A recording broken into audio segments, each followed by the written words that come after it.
sa song, napakalambing, no? Kaya ako siya napili. May pag... So, ayun, nung una talaga, torn ako between two songs. Pero, sobrang nagustuhan ko talaga itong isang to. Lalo na yung dahil sa part na... Ayun, hindi ko kakantahin. Lord, please show me every day, as you're teaching me your way, that you do just what you say in your time. Pero, ayun, ang dami ko nang sinabi, pero kaya bago pa mas dumami, I would like to introduce myself. I'm Shane. Medyo, minsan teens, minsan youth, gano'n. So, cliche na to, pero tatanungin ko pa rin kayo. Kamusta ba kayo? Sana okay lang kayo. Kasi kung hindi, okay lang yan. Pero ayun, I know that most of us teenagers that grew up with the presence of the internet, I think we can all agree that one time in our lives, we felt irrelevant or insignificant, right? Seeing social media personalities might affect our self-esteem and make us feel insecure and lead us to compare ourselves in them. I'm sure most of us here got insecure once in their life. Nakaranas na tayo na maliitin or manliit sa sarili natin. Ang dami kasing mas better sa atin. Like, ang daming mas maganda, mas magaling, mas matalino, mas maputi, mas matangkad, ganun. Pero kung ano-ano pa, parang ang hirap kasi maging confident kung palaging mas mahigit sa atin, di ba? Pero sabi nga sa Isaiah 60:15, although you have been forsaken and hated, with no one traveling through, I will make you the everlasting pride and joy of all generations. Or in simpler terms, he's saying that I will make you into something to be proud of forever.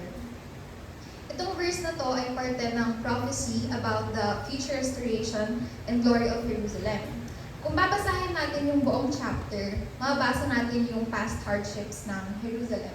It had been abandoned, hated, and thus desolated with no one traveling through. Parang face rin ng buhay natin na pakiramdam natin irrelevant tayo or insignificant o purposeless. Yung similarity natin dito sa Jerusalem, tulad niya, we were once abandoned and hated and we got devastated. I mean, sino bang hindi pa naiwan dito or inayawan? Wow, galing talaga. Ganda mo. Sino bang hindi pa naiwan, inayawan, or parang nasukuan ng sarili, gano'n? Yun, naiwan din, grabe talaga. Naranasan na natin yung mga bagay na yun, o masasabi natin, lowest point ng buhay natin. Pero sigurado ba tayo yung lowest point? Ba't may pag-ano, grabe talaga kayo. Bullying yan. So, the prophecy offers hope and assurance that God will restore and elevate Jerusalem. Another similarity is that He said and promised that I will make you the everlasting pride and joy of all generations. This is what He said and promised to Jerusalem, just like what He said in Jeremiah 29:11. For I know the plans I have for you, declares the Lord. Plans to prosper you and not to harm you. Plans to give you hope and a future. Pero rito, sa atin naman sinasabi at pinangako. This just shows that not only did He promise a restoration for Jerusalem, but He also promised to us. Tulad ng Jerusalem, may bukas din tayo maabangan na mas maayos, mas magaan, mas maganda at mas payapa. We just need to be hopeful and faithful. Though centered yung verse para sa future restoration ng isang lugar o ng Jerusalem, to be specific, the fulfillment of promises can also be applied universally. It offers hope to all who believe in God's promises. It reassures us that although the time is in God's hands, when the time arrives, the change that we have all been waiting for will happen quickly. Even the latter part of the chapter emphasizes this. I am the Lord. When the time is right, I will act quickly. Maraming beses na pinaalala sa akin na when the time is right, He will act quickly. When I was a kid, many people pointed out my insecurities. Kaya as defense mechanism, I either try to avoid them or please them. Pero to be honest, most of the time I please people kasi I'm a people pleaser. Yeah. Ayun. So, siguro trauma response na rin sa paulit-ulit na pagtanggap ko ng backhanded compliments at paulit-ulit din na pagpapamukha na may kulang sa akin. Nung bata pa ako, madalas kong iyakan yung mga biro tungkol sa skin color ko, sa weight, and how huge my arms and thighs are, and even my smile and my nose. Parang lahat na yata. Madalang ko maramdaman noon na may support system ako. And madalang din akong makasabay sa mga pinsan ko kasi most of them ay babae. Takot din siguro akong masyadong dumikit sa kanila kasi baka makumpara na naman. Ganun yung kinalakihan ko. Kaya ngayon, hindi ko alam kung paano ako magre-respond sa mga compliments. Hindi ko alam kung anong sasabihin o hindi ko alam i-distinguish yung genuine ba o backhanded. Simula nung sinubukan kong lumabas sa comfort zone ko, na-realize ko na baka hindi lang ako surrounded ng mga tamang tao. Sapat naman pala ako, minsan nga sinasabat. So, na hindi pala dahil hindi ko maabot yung expectations ng iba. Ibig sabihin na kulang ako. Ano pala? So, my friends from MC love my skin color. I'm one of the few people na morena raw. Even though madalas na akong makarinig ng compliment dahil sa ngiti ko, hindi ko pa rin alam kung paano mag-respond. Well, for my arms, I'd say I'm so close to loving it. Kasi most of my friends, they love squishing it like, parang squish toys. Stress balls ba ganun? So that's one of the reasons why I'm starting to accept it and love it. And I waited. During pandemic, I tried losing weight. I isolated myself to make my skin lighter. I tried using makeup but soon realized that that wasn't for me. And there were times that I felt small and insignificant. But God had the plan to exalt me in His time. When I stepped into the right environment, I saw His promises fulfilled swiftly. This experience made me think of Isaiah 60:15, which says, "Although you have been forsaken and hated, with no one traveling through, I will meet with the everlasting pride and joy of all generations." For a time, I felt forsaken and diminished, much like the people of Israel. But God had a different plan for me. He moved me to a place where I was appreciated and loved, turning my perceived loss into source of pride and joy. And then there's Isaiah 60:22. Which says, "The least of you will become 1,000, the smallest a mighty nation. I am the Lord, and it's time I will do this swiftly." This verse reminds us that God's timing is perfect. Other than this, I had a funny experience. One of the sole reasons why I believe in this verse is a friend of mine, Jasmine. Actually, a friend is an understatement. Kasi we both believe that we're inseparable. Siya yung kaibigan ko ngayon na kabisado na ako at kabisado ko na rin. Kapag may mga achievements siya, minsan daig ko pa yung mom niya na ipagmalaki siya. Pero ganun din siya sa akin. Hindi kami lagi nagkikita, pero kapag nagkita kami, parang wala na kaming balak umuwi ulit.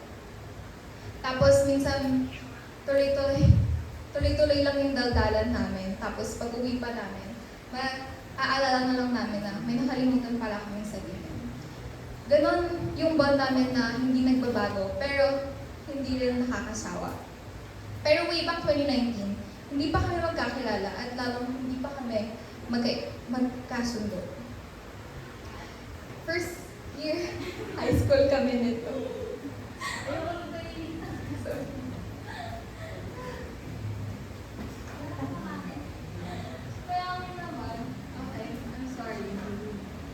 So, yeah, going back, way back 2019, hindi pa kami magkakilala at lalong hindi kami magkasundo. May kaibigan kasi ako na kaklase niya na tuwing recess ko lang nakakausap. Tapos, lagi pa niyang sinasamahan. Yun na nga lang yung time na magkakasama kami. Tapos, lagi pa siyang nakabungkot. Di, naiirita ako sa kanya palagi. Pero hindi ko pa rin alam kung sino ba siya o ano bang pangalan niya. Isa pa, way back 2015, third grade, magkaklase pala kami. Hindi ko man lang alam. Vice President ako ng time na to.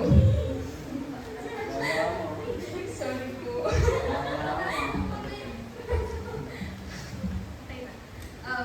So, Vice President ako nito sa klase namin. Pero hindi ko maalala nung nagkausap kami o kung hindi ko man lang alam kung nakilala ko ba siya ng mga oras na yun. Lalo na kung maalala na nakalaro ko siya. Tapos, isa pa ulit, last na to. Way back 2012, kindergarten, magkaklase na naman kami. Tapos, ito yung time na parang color-color lang, tapos laro-laro lang yung ginagawa sa school. Pero, yung mga mama pa namin ang laging may picture-picture gano'n. Pero, wala akong picture na kalaro siya o kasama siya. Kaya, feeling ko yung batang ako hindi alam na nag-e-exist pala siya. Pero kahit gano'n kainis sa kanya noong 2019, wala kaming nagawa kundi mag-interact sa isa't isa noong 2020. Pandemic na nito, tapos yung common friend namin, inad kami sa circle of online friends niya. 2020 nagsimula maging close kami. Ang daming circle of friends yung sinalihan namin, pero kami lang palagi yung natitira. Simula nang naging online friends kami, tumatag lalo yung friendship namin. Sabi ko nga, hindi kami laging nagkikita ngayon, at lalo naman nung pandemic pa. Yung una yata na nagkita kami at nagkaroon kami ng picture na magkakilala at magkasundo kami, noong 2021, birthday niya. Pinuntahan ko sa bahay nila para lang iabot yung gift ko sa kanya. Tapos nag-picture lang kami, tapos umuwi na ako kasi tumakas lang ako. Sorry po. Sorry po sa mami ko. So ayun, yung realization ko dito grabe. Nagkita na kami ng mga bata pa kami, pero hindi kami naging magkaibigan o magkakilala man lang. Tapos nung nagkita na naman kami ng junior high school, hindi naman kami magkasundo. Tingnan ko kung naging magkaibigan kami noon pa, baka childhood friend ko na lang siya. At hindi kasama mag-grow. Ang daming beses na pwede naman kami maging magkaibigan, pero hindi nangyari. Talagang kapag hindi pa tama ang panahon para sa isang bagay, hindi talaga mag-work. Ilan lang yung mga to sa mga reasons kung bakit ako naniniwala in God's perfect timing. Kayo ba? Naka-encounter na ba kayo ng mga ganitong pangyayari? Ano siya? Sabi nga ni Father Dennis noong linggo, may sariling plano at timing ang Diyos. May mundo sa labas ng problema. Ituon ang mga mata sa Diyos. Magtiwala at maniwala. Hindi natin kailangan makulong sa problema o insecurities natin. May mundo sa labas ng problema. So, as we reflect on these verses, let us remember that God sees beyond our current circumstances.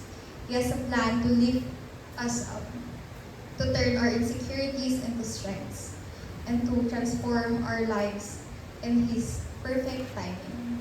If you're feeling overlooked or undervalued, trust that God's timing is perfect.